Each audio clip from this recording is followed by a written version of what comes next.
என் அன்பு குழந்தையே, என் மீது பக்தி செலுத்துவதில் யாரேனும் உன் மீது கோபம் கொண்டாலோ அல்லது யாரேனும் எனக்கு விரோதமாக என் மீது எதிராக ஏதாவது சொன்னாலோ நீ அவர்கள் மீது கோபம் கொள்ளாதே. ஒரு விஷயத்தை நன்றாக புரிந்து கொள். மேல் கூறியபடி யாராவது நடந்து கொண்டால் என் மீது உனக்கு உள்ள பக்தி, அன்பு மற்றும் நம்பிக்கை அதிகமாகும். அதனால் அவர்கள் மீது கோபம் கொள்ளாதே.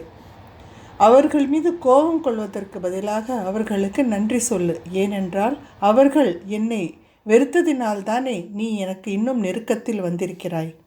உன் அன்பை மற்றும் விசுவாசத்தை பார்த்து எனக்கு உன் மீது அதிக அளவு அன்பு ஏற்படுகிறது. இந்த மாதிரியாக என் நாமத்தை எப்போவுமே ஜபித்து கொண்டே இரு. பிறகு பார் எப்படி உன்னை எல்லாம் கஷ்டங்களிலிருந்து வெளியே கொண்டு வருகிறேன் என்று.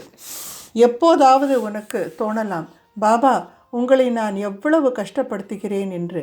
நாள் முழுக்க உங்களிடம் நான் பேசிக்கொண்டிருக்கிறேன். மேலும் சில நேரங்களில் உங்களை கோபித்தும் கொள்கிறேன்.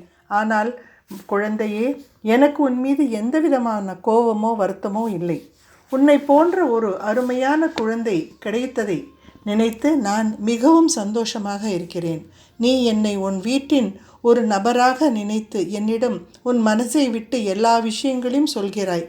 நீ இதையும் நினைத்து கவலைப்படாதே. நான் இருக்கிறேன். மேலும் எப்போதும் உன்னுடன் தான் இருப்பேன். என் ஆசீர்வாதம் எப்போதும் உன்னுடன் இருக்கும்.